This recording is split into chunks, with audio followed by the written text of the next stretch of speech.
बिहार में इस साल के अंत में चुनाव होना है। ऐसे में अब नीतीश कुमार के सीएम फेस को लेकर कहीं ना कहीं संशय है कि नीतीश कुमार सीएम चेहरा होंगे कि नहीं। हालांकि भाजपा तो इस बात को लेकर बिल्कुल बोल चुकी है कि नीतीश कुमार ही सीएम चेहरा होंगे, लेकिन भाजपा की तरफ से नयाब सिंह सैनी का जो बयान आया, हरियाणा के मुख्यमंत्री हैं, चिराग पासवान भी दावेदारी में खड़े हैं, तो बातें यहाँ पर नीतीश कुमार को लेकर अब उठने लगी।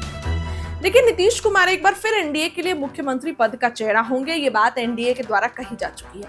रविवार को बिहार के पूर्व डिप्टी सीएम तारकिशोर प्रसाद ने कहा कि हम आगामी चुनाव नीतीश कुमार के नेतृत्व में लड़ेंगे। चिराग पासवान हमारे गठबंधन का अहम हिस्सा है और वो 5 पांडवों में से एक पांडव है। हम सभी मिलकर इस महाभारत को जीतेंगे।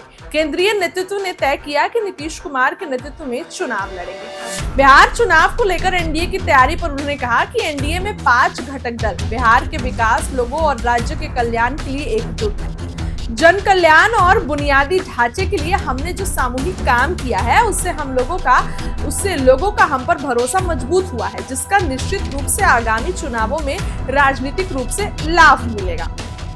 बिहार चुनाव में अपनी भूमिका के बारे में उन्होंने कहा कि हम भाजपा के कार्यकर्ता रहे हैं, मैं उप मुख्यमंत्री रहा हूं। बिहार जब विधानसभा का चुनाव लड़ेगी, पार्टी जब विधानसभा का चुनाव लड़ेगी, तो हमारे जैसे कार्यकर्ता की भूमिका बढ़ेगी। बिहार में पाकिस्तान नागरिकों को 27 अप्रैल की समय सीमा से पहले भेजने जाने पर पूर्व डिप्टी सीएम ने कहा कि इस तरह के संवेदनशील मुद्दों पर एनडीए की सरकार जो फैसला लेगी, उसका बिहार भी सरकार पर पालन करेगी।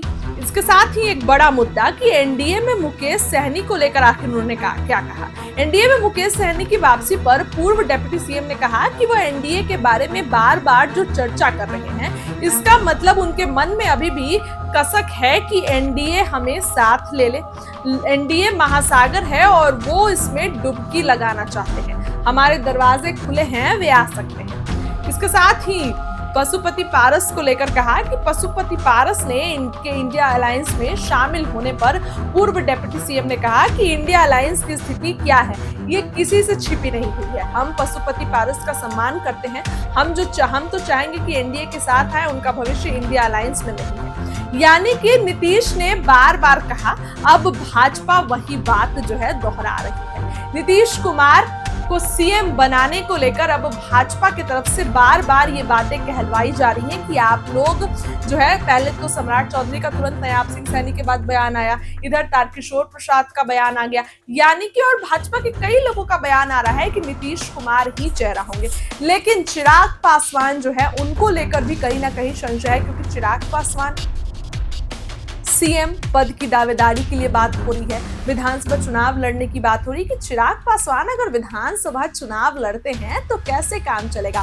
पिछली बार की तरह नीतीश कुमार को 43 सीट पर चिराग ने ला दिया था, तो कहीं इस बार भी नीतीश कुमार को चिराग पासवान अगर 43 सीट पर ला देंगे तब तो भाजपा वाली खुश हो जाएगी। भाजपा वाले अब अपना मुख्यमंत्री उतारेंगे, इसीलिए भाजपा वाले नीतीश कुमार से डरे हुए हैं। भाजपा को पता है कि नीतीश कुमार के भरोसे केंद्र की सरकार चल रही है, तो अगर नीतीश कुमार को थोड़ा भी झटका भाजपा वाले देते हैं तो नीतीश कुमार पाला बदलने में देरी नहीं करेंगे। इसीलिए भाजपा वाले की तरफ से बयान आ रहा है कि नीतीश कुमार ही मुख्यमंत्री का चेहरा होंगे। नीतीश कुमार ने बहुत काम किया है। फिलहाल आने वाले चुनाव में इस चीज को लेकर पर्दा उठेगा, लेकिन विपक्ष क्या बोल रहा है? विपक्ष तो ये बोल रहा है कि नीतीश कुमार का भाजपा बस इस्तेमाल कर रही है। आने वाले दिनों में नीतीश कुमार को भाजपा जो है वो बदल देगी।